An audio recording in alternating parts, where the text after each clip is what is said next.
Everybody for coming. Thank you for being here tonight. I know it's been a busy month and a busy week, and sometimes it's hard to set a the time to be together, but it's a good time. And the song that we just heard is a very impressive and powerful song about the feminicide, all the women that are been missing, they disappear and never been found. And this was a courtesy from Tonya Fasik. So it was very touchy song. So my name is Maritza Cermeño. I'm the chair of the Latino Caucus, and I'm calling this meeting to order. Since we meet online, we use a procedure called unanimous consent. After I call for a motion and a second to vote on an issue, I will call for unanimous consent rather than a vote. If there are no objections, the motion will be accepted, and if there is an objection, I will call for discussion, and then we will vote. Let's start by approving the agenda. Do I hear a motion to accept the agenda as presented? Motion to accept the agenda as presented. Is there any objection? I'm sorry, did I hear a second? Second. Are there any objections? Hearing no objections, the agenda is approved. Next, let's approve the minutes from July 31st. Do I hear a motion to approve the minutes? For Mariana? Don't move. I so move. Do I hear a second? Second. Are there any objections to accepting the minutes? Hearing one, the minutes are approved. Now, I propose that we dispense with normal order and allow the chair to modify the agenda upon the need to accommodate invited guests and visitors. Do I hear a motion? I move. I so move. Do I hear a second? Second. Are there any objections? Hearing none, we will dispense with normal order. So let's start by introducing who's visiting today. And let's see if we can start with Jean. Jean, can you introduce yourself, please? My name is Jean Crowley. I'm a retired Fairfax County music teacher. I lived in Central America 5 years right after college, a long, long time ago. And I'm interested in todo lo latino en este barrio. Thank you so much for coming. Ariana, can you introduce Hello, yourself, my name please? is Ariana Espinosa. I'm from El Salvador. And where are you from? Increasing. You live in what area? I live in Mount Vernon. You're busy in Mount Vernon. Where? Thank you. We might be neighbors. Where do you live? I live in like the Woodlawn area. Okay, I'm in Pinewood Lake, if you know where that is. Okay, yeah, close by-ish. Yeah, cool. Russell. Hi, Russell Brooks. I'm a Franconia Democrat, former State Department diplomat, served in Honduras and Peru. And for that reason, I've always been interested in Latino culture. Thank you. Federico.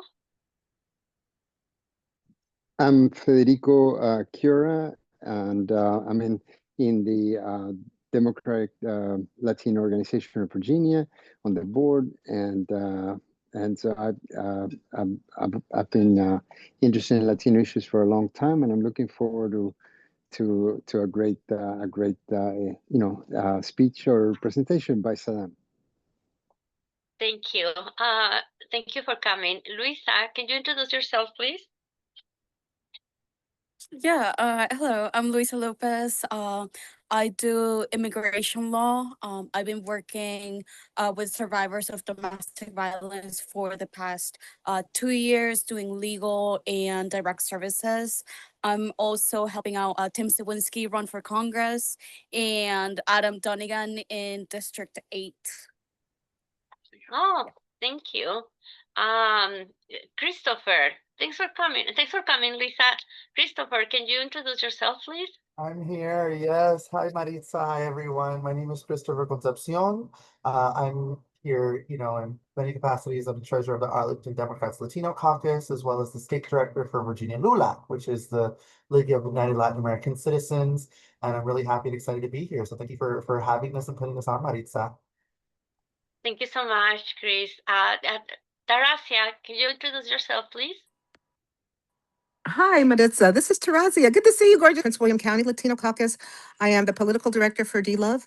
I am also the vice, what am I, LULAC? You know, we're just in this together, but we're all here to support our community and what's important. And Maritza, thank you for always being the hostess. Well, thank you so much, everybody, for coming. Today is going to be a very interesting meeting because we have a very, very special and timely guest tonight, and I'm thrilled to introduce the Senator Saddam Salim. Saddam is the poster child for the lives of many immigrants who came to the United States for a better life, especially for their children, living with friends and family until getting in their feet, getting any kind of work possible to survive, and give the children a sense of worth and belonging. But that's not what I asked Saddam to talk about tonight. The Trump administration, especially under the shameful leadership of Kristi Noem and Gregory Bobino, has unleashed an undisciplined, untrained, and increasingly militarized immigration enforcement with mass thoughts that has been marked by intimidation, reckless tactics, civic right abuses, and political grandstanding that undermines public trust, damages community safety, and erodes the constitutional principle federal officers that are sworn to uphold. Saddam was the chief patron of Senate Bill 351, prohibiting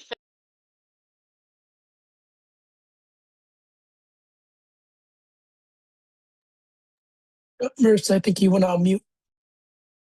Oh no, thank you so much. I've been talking all this time by myself. Well, I was practicing my speech. Okay, well, sorry about everybody. So I have a very, very special and timely guest tonight. I'm thrilled to introduce Senator Saddam Salim. Saddam is the poster child for lives of many immigrants who came to the United States for a better life, especially for their children, living with friends and family until getting on their feet, getting any kind of work possible to survive, and giving their children a sense of worth and belonging. But that's not what I asked Saddam to talk about tonight. The Trump administration, especially under the shameful leadership of Kristi Noem and Gregory Bobino, has unleashed an undisciplined, untrained, and increasingly militarized immigration enforcement with mass talks that has been marked by intimidation, reckless tactics, civic rights abuses, and political grandstanding that undermines public trust, damages community safety, and erodes the constitutional principles federal officers are sworn to uphold. Saddam was the chief patron of Senate Bill 351, prohibiting certain acts in furtherance of federal immigration enforcement in certain protected areas, exceptions, and penalties. His bill was paired with House Bill 650, sponsored by Delegate Katrina Carlson from Charlottesville. Governor Spanberger vetoed these bills to stop ICE from using children as bait to catch parents picking them up at school, or snatching immigrants while following the rules by attending their court hearings, or scaring U.S. citizen immigrants away from polling locations on Election Day. I'm honored to introduce Saddam Salim to discuss his efforts to provide some basic protection for our immigrant community. Salim, you have the mic. Hey, everyone. Thank you, Maritza, for that introduction, and really appreciate everyone that's here tonight. And, you know, I'm going to be going really talking about a couple of the bills, specifically Senate Bill 351. So this is my third year in the Virginia State Senate, and I represent Senate District 37th, which is Tysons, Oakton, Vienna, the cities of Falls Church, and the cities of Fairfax. And I will tell you, this bill just didn't come out of nowhere, and you know, just it wasn't something that I thought about years ago, or the fact that if I got elected, this is something I have to fight for. It was more of what the Trump administration has been doing, standing outside of courtrooms, and it went from courtrooms to schools to public places where people once felt they were safe. And the moment those know what to do, and we had a couple incidents, and then they would, as soon as they walk out the doors, they would be arrested for something that has nothing to do with their case. just simply because of who they look like and where they come from. That part is the scariest part. And the other part about this is that you could be arrested anywhere. So I sat down with ACLU, I sat down with a lot of folks and said, what can we do to ensure that folks who are translators that go to court, folks who are going to be testifying in a case, whether it's a speeding case or it's a criminal case, what do we do with those folks who don't feel comfortable going in anymore? And I had lawyers who are also electeds, and my friends that are lawyers, they reached out to me and said, I have a lot of folks who don't want to come to the courthouse because of who they look like. And ICE has been spotted in Fairfax County, in Chesterfield, in Richmond, and across the country. I don't know what to do. I don't have a witness for this case. That is what led to the idea that we as the General Assembly need to set those rules. And there were several different options at the beginning. One was to tell our local law enforcement, especially the sheriffs who deal with the securities of the courthouse, to say, you cannot let any of the ICE agents in. And if they're within a certain vicinity, they have to leave unless they have a warrant. And let's just put it this way, the sheriffs not associations, but some of the sheriffs were not fond of that because they would like to cooperate with ICE agents regardless of what they're here for. So Senate Bill 351, and I have two other ones, but I will focus on 351.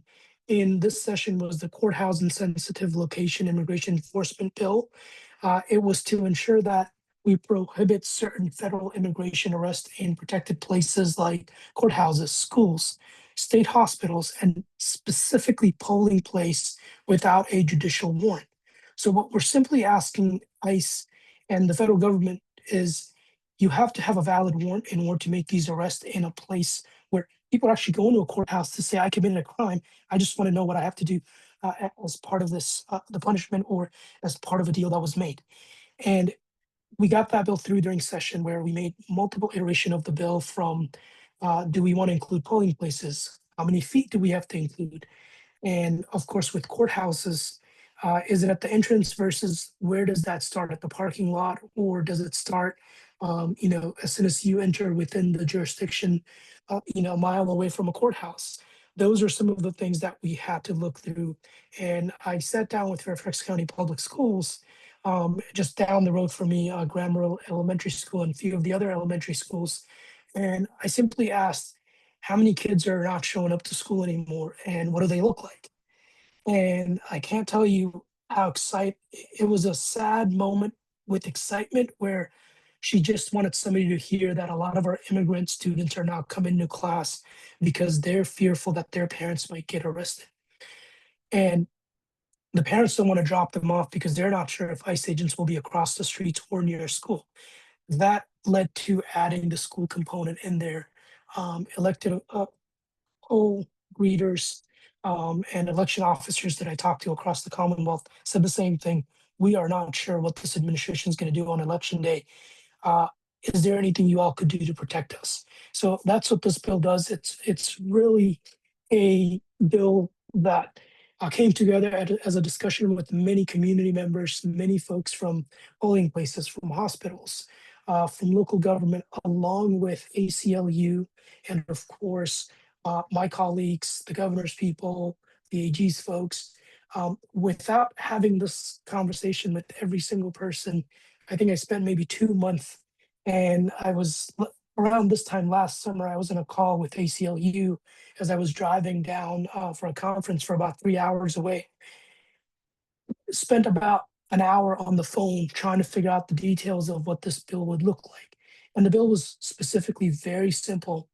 In order to make arrest in these places, they have to have a judicial warrant, and the judicial warrants would have to be presented to the sheriffs or the law enforcement that is in charge of the courthouse, the school security guard that's there, or in a polling place, they would have to be presented to the election officer that's in charge that day or that time. That is the most straightforward bill you can get out of this. While we were talking about these bills, ICE appeared in Fairfax County, Chesterfield. They went to Richmond courthouses, arrested people left and right. And the reality is that they're not arresting criminals. They're arresting people who are Black and brown. And that is, in Northern Virginia, that's majority of the population. So that's again what the bill did, and we were able to get this through the Senate, where we did not get any bipartisan support. Same thing with the House. Delegate Coulson carried it, and this is the important part. I didn't want this bill to be carried on the House side by somebody from Northern Virginia, because we have to showcase it's not a Northern Virginia issue; it is a statewide issue. So Delegate Coulson, who represents Charlottesville, carried the House version so that we can showcase to people it is simply not a one area issue. It is a Commonwealth overall issue. And when we got this across the finish line, her and I felt a little bit of relief. And the reality of this was the governor's people came to us before the veto session and said, hey, we would like to make some amendments. And look, I'm all for working with anyone and everyone to make bills better. And they came to me and said, we would like to turn this bill into sort of a study/guidance bill that the local law enforcement and the sheriff's office would have to work on figuring out a policy on how do they handle warrantless arrest, how do they handle what we're seeing across the country. And we said, no, thank you. We're not doing that because we need this right now. We don't need it to not only people, but when a lot of folks came to me and said, why are you so passionate about this bill? And I shared with a lot of them, I said, look, I had a cousin who happened to be a bystander where somebody else was getting arrested. And guess what happened? He got arrested, a US citizen getting arrested, being in Farmville for about 2.5 weeks until the legal process realized, wait a minute, this guy's an actual citizen. He is not the right person we arrested. So they arrested first and then asked the questions later. So I told folks, I said, that is why, because he had me, but there are thousands of Americans, thousands of citizens, thousands of immigrants who call this place their home they don't have the capability to call someone that can help them out. So once I shared that, they realized, wait a minute, this is a serious thing. And we rejected the governor's amendment. And the governor decided that she was going to go ahead and not accept our rejection of that. And that's what happened. I think you all saw maybe about a week and a half ago where we saw the vetoes that came through. And this was one where she felt very compelled that the General Assembly should not decide on telling the federal law enforcement, or here's the sad part, telling our sheriff's office, our school security guards, our election officers on how to handle these type of arrests that ICE is making. And in nowhere in this bill do we say we are not going to cooperate with ICE if they do have a civil arrest warrant. That is the key, is that if ICE wants to get rid of a criminal off the street and they have a valid warrant and they have valid reasons, the state and the Commonwealth of Virginia will cooperate. Every single person, I don't think anybody in this room would say, I don't want to cooperate because they don't have the proper documentation, they don't have the proper warrants. You have a warrant, you went through the legal system, you chose the courts over cruelty, then we should honor that. And that's what I have told a lot of folks. And the governor basically came out and said she does not believe that the Commonwealth should be the one dictating these policies. She's going to convene a work group / a group of not lawmakers, but law enforcement officers and folks across the Commonwealth to determine what is the right guidance to give to our sheriff's office, to our election officers, to RSOs at schools. And I just really felt that was a slap in the face, where our bill literally tells those individuals what to do and what not to do in scenarios. And it is really heartbreaking is that we have already rejected the same thing that they brought to us during session, and then we rejected it again during the veto session. You would think between those two periods of time, about a month, they would come up with better options to present to us, and instead chose that an executive order would be the right way to do. And here's the thing. If I'm getting arrested at a polling place, I can't point to an executive order and say, but there's an executive order that says you can't do this. I just simply can't. The court is not going to listen to that. If there's laws in the books I could point out to that and get the right representation and the right justice in our court system. So that's what ended up happening to the bill. Delegate Colson and I wrote a letter basically calling out the governor and anyone that participated in the process. We thanked all of them, including the countless hours. And there was one person who I think a lot of people will say, you know, we don't thank him enough, as Delegate Lopez, who really on the House side championed all of the three bills that I had when it came to immigration enforcement. And he didn't just champion those; he was essentially the person that made sure we had enough votes, we got the right delegates and the right person carrying the bills. And really during session, when we were at an impasse, he called up and said, "Hey, let's get the governor's people. Let's get all the delegates who have an issue and the senators, get them in one room." We spent about 2 hours hashing out the difference. And he wasn't looking to get credit. He was simply the guy that said, "I know how people feel and I need to do this. How can I help?"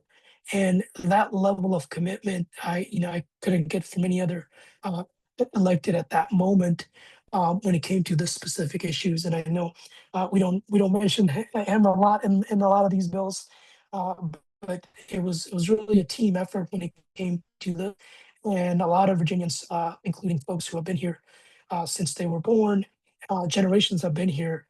We were telling them this bill is not just for immigrants; it's for every single one of you who could be next as well. So, with that, I will leave it to that and take any questions that you all have and go from there. Wow, Salim, that's really that was really a challenge. But you know why didn't the governor just accept the bills and then let the attorney general defend it if they thought that they were undefendable? The the I don't know how to answer that one, and the reason for that is that the three immigration bills I had, including Senate Bill 351, the courthouse protection, we ran it through a lot of constitutional lawyers. And we wordsmith this so that it can be it can meet the requirement that the courts are going to ask us about. So I worked with the AG's office on this bill, as well as ACLU, who have constitutional lawyers on call 24/7 to get these bills right. What ended up happening, and this is the key part, is we have a lot of in Virginia, you have law enforcement, and then you have the sheriffs who handle the courthouses. And that was where the hurdle was, is that they were not on board because they did not want, um, they didn't want to, I don't want to say enforce, but they did not want it to tell federal law enforcement what to do in courthouses. It's as simple as it gets. I can't sugarcoat it anymore. That's what it really came down to, is that we had a specific branch of our law enforcement in Virginia who had problems with how we were doing this. And the reason for that is we were telling them that they needed to go and check warrants when it comes to when it comes to when it comes to telling and checking those warrants. A lot of our sheriff's office, this is going to be a surprise to everyone, they are constitutional officers, but they are very conservative. And it hurts the court system. I have progressive Commonwealth attorneys who have problems with the sheriff's department across the Commonwealth. And this was one where I believe the sheriffs came to me and said, "Here's what we would like this to be changed to so that we can determine what the policies would be." And I said, "No." And turns out the governor and her people are coming with the same thing. So if you connect the two, they're getting their talking points and what they want us to do from a specific branch of, or at least law enforcement branch, where they're elected every 4 years. And I keep trying to tell that to folks, is that um, these offices, the lower, local we go, they matter the most in times like this.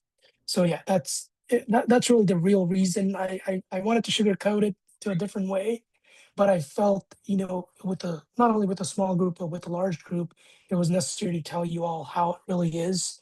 And we have to, when our sheriffs are up for re-election next year, we really have to ask them these questions.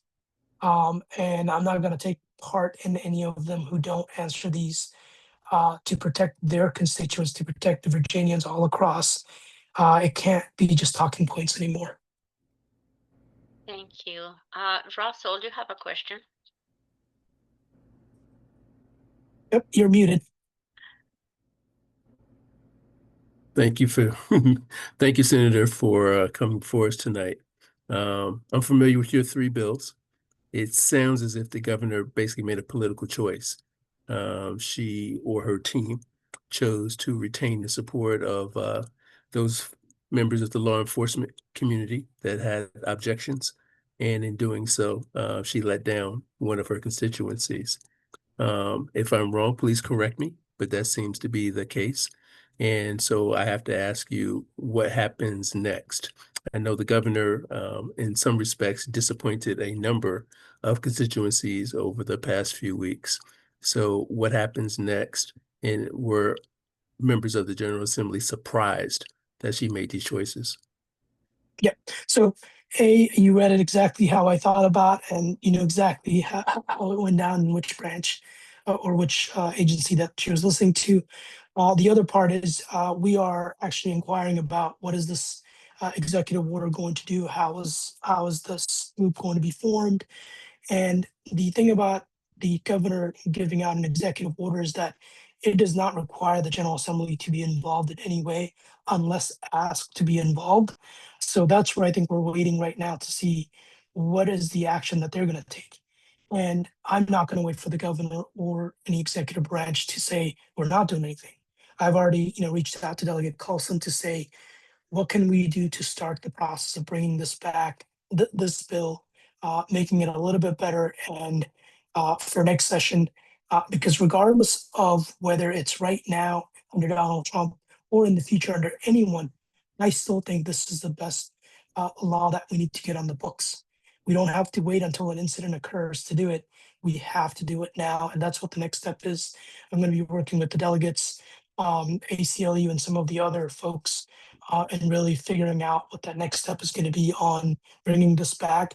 And if it means we have to break this into 3 separate bills, one to protect courthouses, one to protect schools, and one to provide guidance and for election officers, we may end up doing that, because if the problem was we don't direct certain agencies like the sheriff's office, then I can do everything except for them and then use a different bill to go ahead and solve that problem. So that's what the conversation is going to be in the next month or so. Okay, Chris. Hi, Senator. How are you? First, I want to say thank Good. you because your bills have been absolutely necessary, right? In the states and commonwealths such as Virginia. We were with you all the way when you introduced SB 783, and we're able to get that passed into law. And we're really, saddened about this, right? With SB 351. So then the question I have is this: what does it look like, I guess, the politics now between the House of Delegates, the Senate, and the governor? Because midterms are coming up. What observers are seeing is there's this power play between a legislature and the governor and the Democratic Party. And how are we introducing this when we literally have 3 to 4 months left coming into the midterm elections here in Virginia, and we have many congressional seats that are up for re-election. So how do we work through this? What do we do, and how do we reassure Democrats, right? Because right now, with all the vetoes that just happened, everyone is disappointed and dismayed in the Democratic Party. So what can we do? What's the response? What is going to happen? And what can we help with the legislature to have the governor listen to the people of Virginia? Yeah, that is a good question. I got the same question asked maybe like 20 times in the last couple like last week till now. And the reality is this. A couple of things. I've never been elected before. I don't know what a trifecta looks like. I went in there with zero expectation of getting, concrete cooperation. I think there's a lot of my colleagues who went in there thinking it's going to be 100% cooperation, and the disappointment comes because they set the bar so high that by a couple of vetoes, the whole system just fell apart. So personally, I went in there thinking, I was always told by former colleagues and folks who used to be in the General Assembly, trifectas are not fun. And I know now why they're not fun. It's you are no longer negotiating with the other side. You are negotiating with your own side who have their own individual agenda that you have to compete with. That's where we're at right now, is that whether you're looking at the House or the Senate and the governor's folks, everyone's watching out for their own interests because they want to get ahead to go somewhere else. And that's really the key, is that a lot of these, places are used as a stepping stone for the next thing that they want to do. But the part about what we should be doing and how we should be talking to folks is I'm going out there, I'm just being strategically honest about the process, about exactly what's going on. And I think I have to ask the people now, if there's a primary, if there is an election that's happening, have more forums with those folks that are running. Go out there and really talk to them, because they want you to knock 65 doors to 100 doors. That requires a conversation from the candidate. That requires a conversation from whoever's on the ticket. I think for too long we have let electeds slide by and say, well, they've been elected for the last 6 years. They must be good because they have a D next to their name. I took out a Democrat, my colleagues in the Senate took out a Democrat, other Democrats who weren't great, and look at all the progress we made. So I think that's where it really starts, is that I was at Viva Vienna, and a lot of folks came up to me and asked the same question. We like what you're doing, but we don't like these vetoes. We're very disappointed. I can't get myself, to wake up at 7 in the morning on a Saturday and go out there and knock doors for Democrats anymore. And I reassured to them, I said, you have to select who you go out there for and ask them the questions. It is no longer you're in a crowd of 20 people and in the back, they're a Democrat, I'm going to go and support them. I think, just be upfront and be very vocal, whether it's social media or calling the governor's office, calling your senators and delegates. On a daily basis, I get maybe 3,000 emails from constituents and folks across the Commonwealth asking the randomest questions, sending out the randomest email. But between all of those, there's a lot of activists who call us and say, what do I do next? So I personally do plan on holding in public forums going forward, inviting candidates, talking to folks, and really getting people involved in the process. They can't ask for $5 and say, I'm going to vote the other way. It just doesn't work anymore. I think people are paying more attention to it. So I would tell folks, have a little bit of hope, be disappointed, but carry that disappointment and that madness into the November election. We have, even though we're disappointed right now, we're not the Trump administration. We're not who they are. We have a lot of better candidates, and we are trying to do better. It's just we need to use this as an example of how to better hold our candidates and electeds accountable going forward. That's what I would tell them. Thank you. Salim. Federico. Yeah. Hi, Senator. Thank you so much for all your work on these bills. I see a huge contrast between how hard the MAGA GOP is working to take away freedoms from Virginians and American people, and how little our elected officials, a few of them, are doing to protect their freedoms. And I see that, with Vindman's support for Lincoln Rally. I see that with Spanberger's now, all these vetoes. And then, I think the DNC, just withholding, the postmortem, and we have a sick Democratic Party, and Spanberger is just contributing to that. So I just wonder, what was her motivation? What's her end goal? Does she want to be a vice presidential candidate or presidential candidate, and she thinks that she needs law enforcement, on her side to? I mean, is she trying to please MAGA? What's her end goal? I wish I knew. I wish she had called me before all of these vetoes and everything. I think you all see it on social media. I and my team, we don't hold back in what we share and how we share it. Um, I honestly don't know what the end game is well, for her and her team. It could be political. It could be the fact that, in Congress, she was right, you know, after Jerry Connolly, the most bipartisan representative in Congress. So I think there is the modern Democrat image that she has to live up to. And my thought process has been that is not working for us in 2026. I don't think we need moderate Democrats to tell us we're going to be in the middle of the road when the other side, it took them 2 months to dismantle the Department of Education, the Justice Department, every institution in between. We just simply can no longer be the folks that are holding hands. And I call that out all the time, and I get a lot of heat for it, even within my own Democratic caucus and colleagues.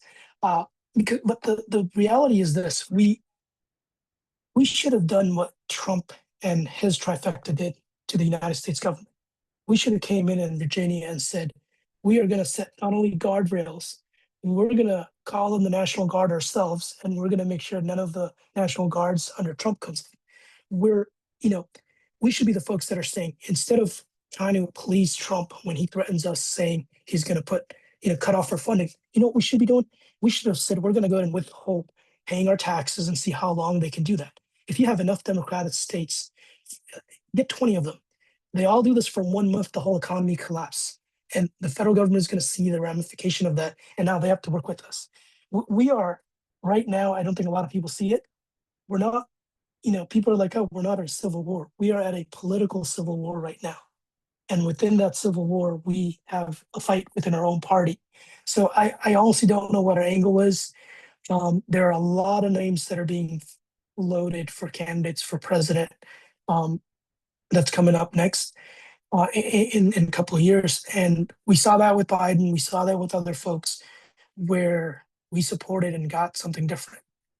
And I don't know what to tell you around that. I wish it wasn't politically motivated.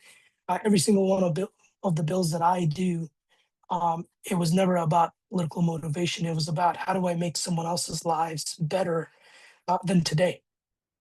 And if we're not doing it that way, then we're not doing it the right way.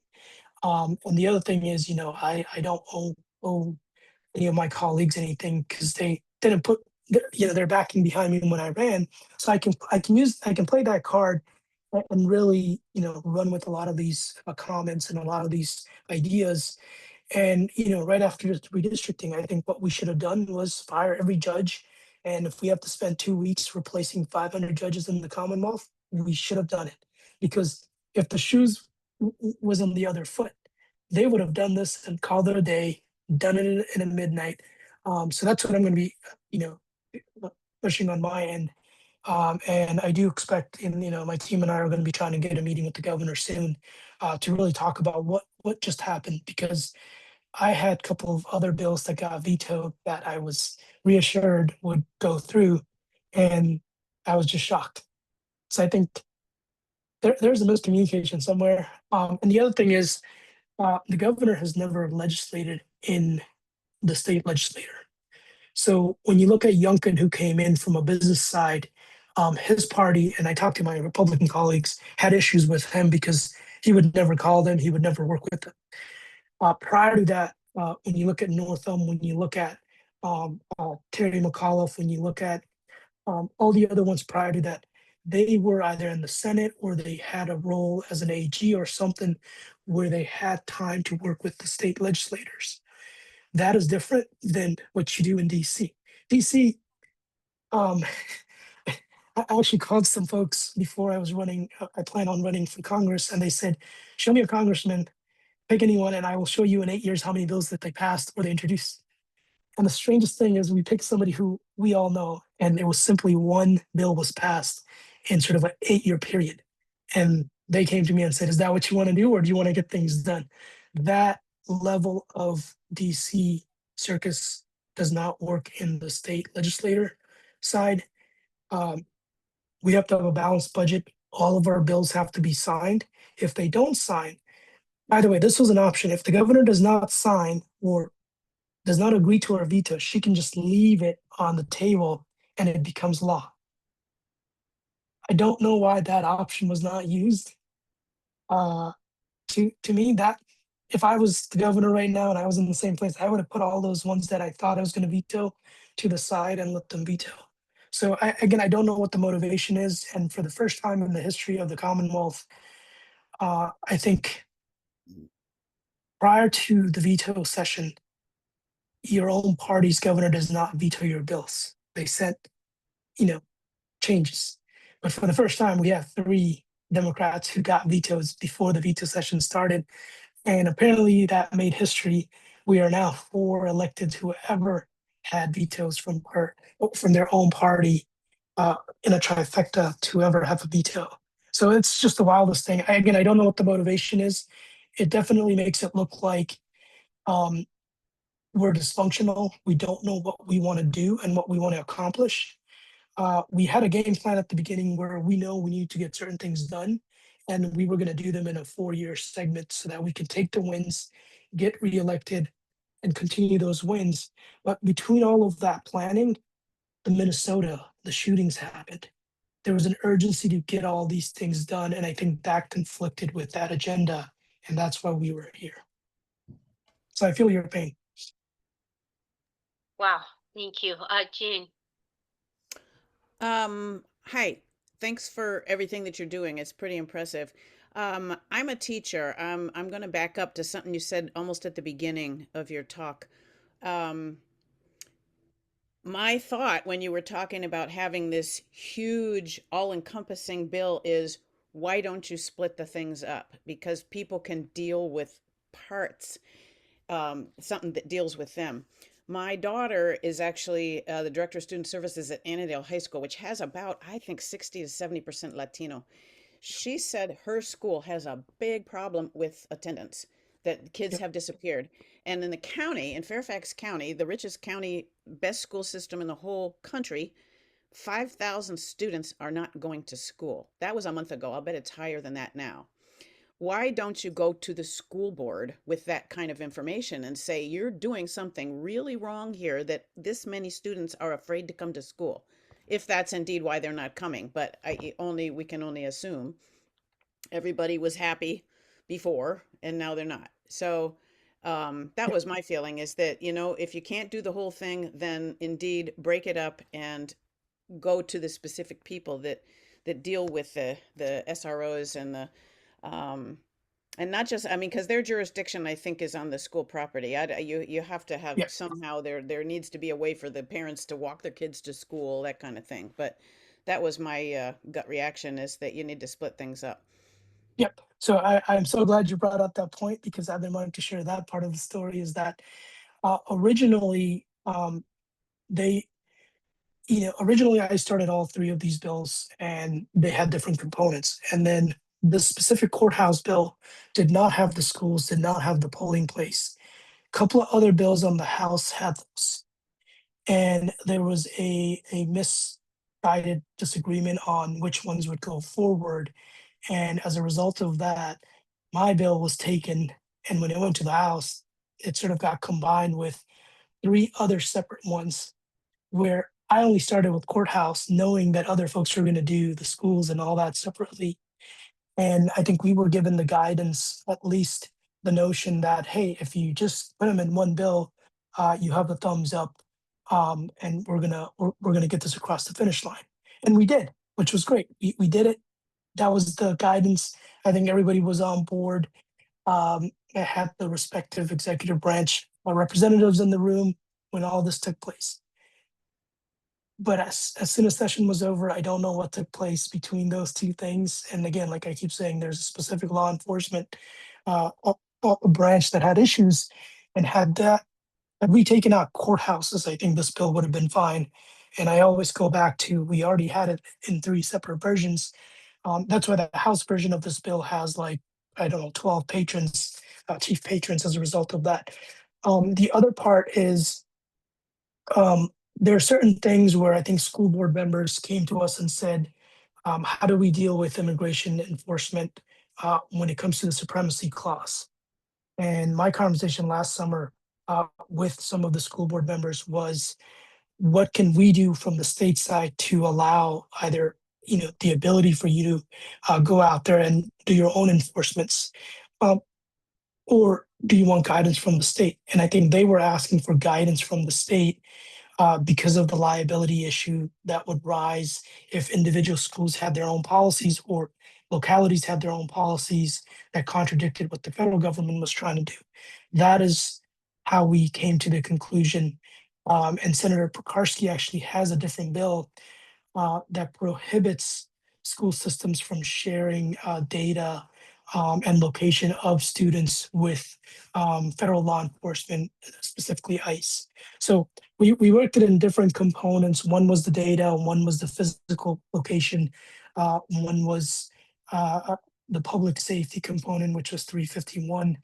And in a 60-day period, mind you, I started all three of these bills last June, so that I would get enough time. And when, I go back to Delegate Lopez, who really sat down with the governor and her folks and everyone else, tried to get an omnibus bill that was going to be similar to what they did in Minnesota and other states. But there was always a weird feeling that if the bill was too big and somebody doesn't like something, the whole thing fails. So then we sort of split it into three separate bills, or actually six separate bills, which then ended up being three. And I until it was on social media, I was sure we were going to get this one signed. So next year and the year after that, we're going to be looking at how do we do it so that we're separating certain things, and we'll have a backup of all these bills in case we get notice from the governor's office that, hey, they don't like this. We can easily, make the changes without losing the end goal. Schools are polling places. Can you combine Yep. those two? It's funny how you say that, because I've got who else said the same thing. And they were like, can't we just put polling place and put parentheses and put, buildings owned by localities of this size? And again, we were simply trying to get through the process of how we handle these things. But again, we were all of these bills, including the one that was vetoed, if it went to the courts would have said these were good. They don't go against the supremacy clause. They don't hinder the federal government's ability to do their work. They're simply protecting somebody else's freedom to be where they want to be. Yeah. Can you explain what the supremacy clause is? So the supremacy clause is simply the state can only do what the federal government does not do, or if the federal government has laws around enforcement, specifically ICE, then that is the law of the land. Another local, in this case state, can't have laws that are contradicting the federal laws. So whatever stated in the Constitution, like freedom of speech, religion, all of that, we can only make laws around it, not directly against it. And that's what it means. It's really whatever the federal government says goes.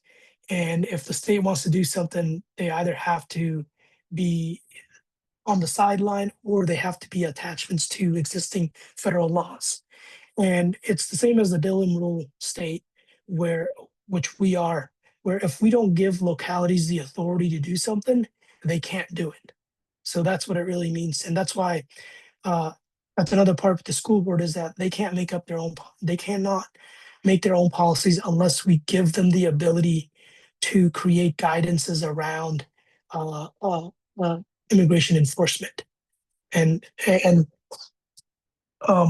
if we're doing something that goes against the Constitution, then you're seen as a state who wants to sort of succeed on their own, or is trying to go against the federal government, and that is in essence, the supremacy clause. Okay, thank you. Wow. So I just have a question. Maybe it's the last one. I don't know if anybody has something else to ask, but we have asked Congressman Bayer to consider setting up a rapid response system to the filed habeas corpus petitions before immigrants can be sent out of the state to places like Texas, where the judges don't care about the process. Would you be interested in doing something like that? Dan Goldman has done this in New York City. Yeah, no, absolutely. I would definitely like to do it. I'm trying to do more public engagements and really working with other electeds to say, what can we do to ensure that everyone else's rights are protected? And of course, I'm happy to, Already you know, asked. oh, I'm sorry. Yes. Sorry. It's like I was saying that. Russell, do you have a question? Yes, I do. The senator mentioned that one of the issues seems to be a lack of communication with the governor's office. But I recall before, I guess even she was inaugurated, uh, several former legislators were brought into the administration, seemingly specifically to help the fact that she had not served in Richmond before, which, a number of folks have commented upon. But if you have folks like David Bolivar and you have Mark Sickles and others who formerly served in the legislature, but nevertheless, there seems to be this coordination or communication problem. Do they have the influence that is necessary to make things work better between this administration that seemingly has very little experience with the state legislature? I I for sure thought they did until the vetoes came out, until Mark Sickles made comments on the finance committee meeting last week that contradicted what the governor said yesterday. Same thing where vetoed the cannabis uh, uh, retail market, and I sat on that commission for about a year, fine tuning the details of the bill, making sure we understood the banking system, community needs, minority needs, law enforcement needs, all of that. And we sent Senator Eben to be the person that was going to implement all this in the administration as the head of all of that, only for him to find out that that was also getting vetoed. So I think there is and and this is where I think people have to analyze is that when you're in charge, like the governor is, you bring in people who have been in those places, but they all have to go through some type of loyalty test to say, are you loyal to me or to the system? And I think that's what's happening right now is they're all finding out we were here to do good things, but our loyalty is no longer within the General Assembly. It is now with the governor's office. And I have to watch out for their best interest, no longer the best interest of the legislators or how they're working those things. So I think that's what's really happening. And, I could have a TED talk around all this or get a lot of folks to analyze it. And I think they would come to that same conclusion as, you sort of have to treat the executive branch as a company with a new CEO, the legislator with the new CEO. They want to bring their own people. But if I bring somebody in from who was under the last, the legislator at this point, which is the other side, they have to go through a test so that I can tell they're loyal to me, not their former bosses. That is what's happening, I believe. And I'm not an expert. I'm not a psychologist, but I think, in a sense, that could be what's happening. Thank you. Okay, seems like Chris has the last question. I I just had a quick question, and it's kind of away from the immigration side and everything. As you know, I also am the state director for Virginia LULAC, and we released kind of our policy agenda for 2026, and now going to be releasing it for 2027. There were two things that I wanted to ask you on in regards with policies that Virginia doesn't have, but other states have. One of them is New York and California has protections against, right, the people, consumers, when it comes to medical debt and medical bills. Do you know if you would be interested or anyone in the legislature would be interested in kind of preventing those bills showing up on credit reports? Right now, I know at the Consumer Financial Protection Bureau, they released a ruling that basically said medical reports should not show up on credit debt or credit reports because it's not a good indication of debt, right? It's not a good indication of whether someone can pay that back. And the other bill was in Kentucky, of all places, a Republican state. They have a bill that basically, in Maryland, I believe, which allows the state to become a no-fault state. So if you get into a car accident, right, instead of, whoever's at fault, everyone's premium having to go up, it allows each individual to essentially claim ownership of that without putting blame on another person, according to the insurance, preventing premiums to increase. Yeah. I personally think Virginia going into this new democratic way, these two things would be something really cool and really beneficial that we could benefit on. Is there anything or any idea that people might be introducing? Anything you might have thoughts on this for and whatnot? I'm glad you're talking about it, and I think you and I need to talk more in the next month or so, because there is appetite for that specific medical bill that you're talking about. And the reason for that is I have drafted multiple bills and have been, shopping those around to see what the appetite would be around medical debt, around insurance companies, around changing, the basic the coverage under our plans over the last 3 years. And it has been very difficult because it started as 1, now it's 7, and then it's 10, and that's what has to happen. So I'm all for it. I think those are bills that we definitely need. And the other thing is, we also have to talk about AI and Medicare. And the reason for that is, I had a bill which I thought it was a great bill, and it was supposed to do is, if you're filing a claim, you get denied immediately. That's because there's an AI software that's making these decisions based on parameters that they put together. I had the CEO of Aetna and some of the other firms that came to me and talked to me, and I sat back and I said, "Tell me how this works." And in their conversation, they have said how it works is that we tell the system what to deny and what not to deny, and it just follows that. And I said, that's the problem. People don't know it. I would like a disclosure so that you could go to, ask for a human review. You can do a follow-up, all of that stuff. And that's when I learned the system is actually working against us instead of with us. This bill wasn't killed because the insurance companies wanted it to be killed. The AI companies didn't want it to go forward. It was because we had legislators who felt that they need to please their donors more than their constituents. That's what it came down to. And I have brought multiple bills over the last 2 years on consumer protections like that. From RealPage, if you just type in RealPage rentals, you will see they have settled with a lot of cities where they're artificially fixed pricing rents back and forth without sharing the data to the public. Again, I asked, just put a label on it so people are aware. If I'm renting from this organization or units or company, they're using an algorithm to determine what the rent should be, not using the social economics, not using the economy and the data from that. That's when, I learned that majority of other industries do the same thing. And if you're going to sort of, put a pin on a balloon, it was going to sort of explode the whole industry. And that's what they were really afraid of. And mind you, RealPage has settled up to more than $500 million in settlements over the last 2-3 years, including Trump administration dropped a federal lawsuit against them because they were artificially fixing using an algorithm that is not available to the public, and no one knows what data is being used. So I've been the guy that's calling it out. I'm happy to chat with you later on to see what bills we can bring. I know Freedom Virginia is another organization that I've been working with to bring a lot of these consumer protection bills.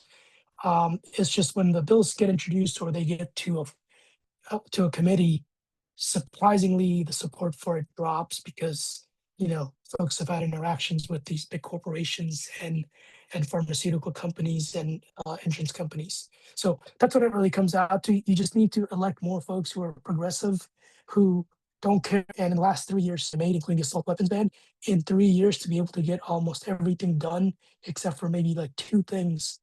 I was just shocked when they told me I couldn't get these things done. So I'm happy to work with you and we can connect. I'll put my email address in here and you can reach out to me and we can, get on a chat. Thank you, Senator. Thank you, thank you. I cannot express my gratitude for you giving us this time. I feel really bad that a lot of people couldn't turn in and come and have the opportunity to talk to you and see how we can make the difference together and how can we support the work that you do, because it's really, really amazing. So please let us know if you need some support and some ideas that you have, and we'll do our best to see how can we interact and make sure that we give you at least some push on that. Thank you for Nope, coming. will do. Thank you so much. You all have a good night, and I really appreciate you taking the time as well. Bye. Thank you so much. Good evening. Bye-bye. Bye. Wow, that was very interesting, right? Maybe we can make the difference, and let's keep our voice together and see what we can do so we can make the difference. I wanna do a fast run to end the meeting so I don't keep you waiting. So we're just gonna jump to an old business that if we were thinking about considering.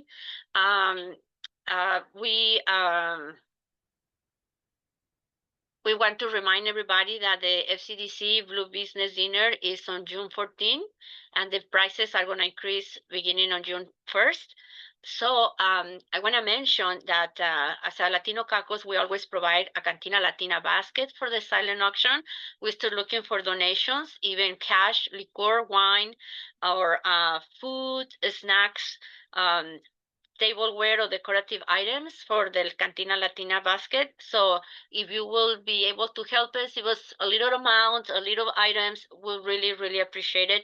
I know this has been a tough time for everybody, especially with graduations, beginning of the summer, but we're trying to do something good here. So just a little something will help. Yes, Jane? I have some stuff. I was looking around my house, I've been a lot of touristy places. Maybe I can show the things to you to see if you think they would be appropriate, that you want to put them in the basket. That will be awesome. Thank you so much, Jean. Thank you. And I'm gonna that really appreciate it. Anybody can contribute with anything in your own strength, of course. I ask people, don't worry about it. It doesn't have to be much, or something that you cannot do when you do your groceries. If you see something that it says produce and Peru or something, just little things will add up, and we will really appreciate anybody that has an intention to help us have a good Cantina Latina basket, which we already have the basket and a couple of items. Appreciate it. Jumping into new business. Anybody has a new business to consider? Ariana, Yes. you want to say something? Yeah, so in this past Yes campaign, we had a group of Latino field organizers that helped increase the Latino voter turnout. And so for these next congressional and Senate elections, we are bringing them back. And so we are working to train volunteers to help organize, to help canvass, hold phone banks, and to recruit more bilingual and Latino volunteers for these campaigns. Also, this upcoming June 15th is the 14th anniversary of DACA. And so we are working with United We Dream to host a letter writing event to our members of Congress to ask for protections for immigrants and also a pathway to citizenship for DACA recipients. And these letters will be delivered on the anniversary of DACA to our people in Congress. Terrific. So that's Anything it. else? See, Chris? I have a question. Virginia LULAC is anticipating on releasing a questionnaire for all congressional candidates. And so I have a ask is if anyone knows how to get in touch with the congressional Democratic candidates that are running in Fairfax County so that we might be able to send this questionnaire. I think this is the first time any Latino organization has done an official, where's their stance on Latino issues. And I think this would be kind of a cool thing to put out there and really see where our, make sure our candidates know that we're here and that we vote and that we're a part of the community as well. I'll see what I can do. Ariana, you have something to say? Yeah, this is for congressional candidates. Yes. Okay, so Luisa Lopez, who is here, before, but she had to leave. She's in contact with Adam Dunnigan from the 8th Congressional District Okay. candidate, and I'm also in contact with Mo Sulfaldine, who's also a 8th Congressional District candidate. So I can connect you with them if you want. Please, yes, that would be fantastic. Okay. Yes, I'll message you in the and I will help you too, Chris, because next month we, as a diversity and outreach from Fairfax, all the caucuses we're putting together an event that is called Pull Up a Chair, Your Voice Belongs Here, and we're gonna have like all the candidates that they were approved for the 8th Congressional District. So I'll get you some of the information as soon as I can so you can have them. Okay, this is gonna be event is gonna be happening in June 28th from 3 to 5 at the New Franconia District Government Center. Call you next week. Perfect. I'll keep Thank you so much. Yes, I'll keep you posted. And the other announcements that I have is that we not only have in June the Blue Gala, but D-Love is having its own fundraising too, and it's being posted in the bulletin. So we will keep you updated with all these events happening. Do we have any other announcements?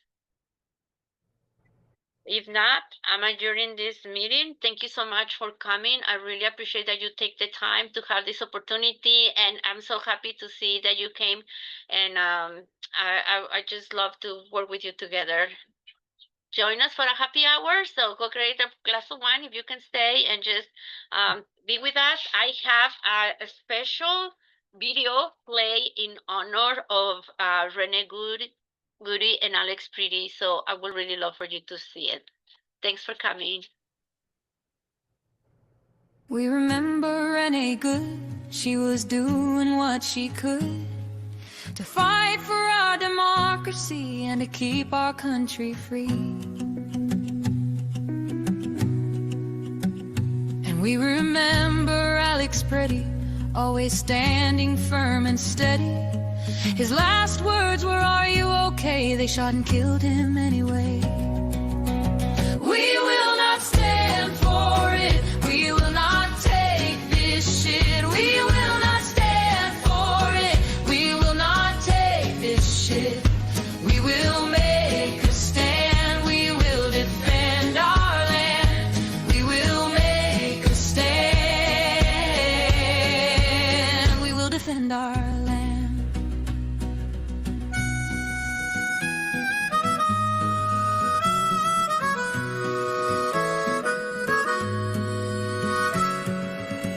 Speak Renee Good's name, say it slow, say it clear. She stood for democracy and they killed her for being here. And Alex Pretty asked, "Are you okay?" That day took him away. We won't stand for it. We won't take this shit. We won't bow our heads. We will not submit. We will make a stand. We'll defend our land side by side, together, hand in hand. Side by side, together, hand in hand.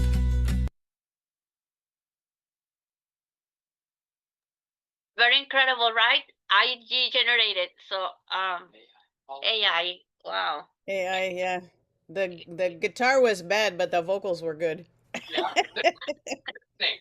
Yeah. Once you know that you're aware, you're just trying to catch up. Where is it? Where's the mistake? Yeah, the guitar was off, but the lips were synced, and all the music and the lyrics were all AI generated just from typing in a prompt. Oh, no kidding. Oh, wow. No kidding. You keep disappearing. Get closer. Okay. Over there. You're blurring me out.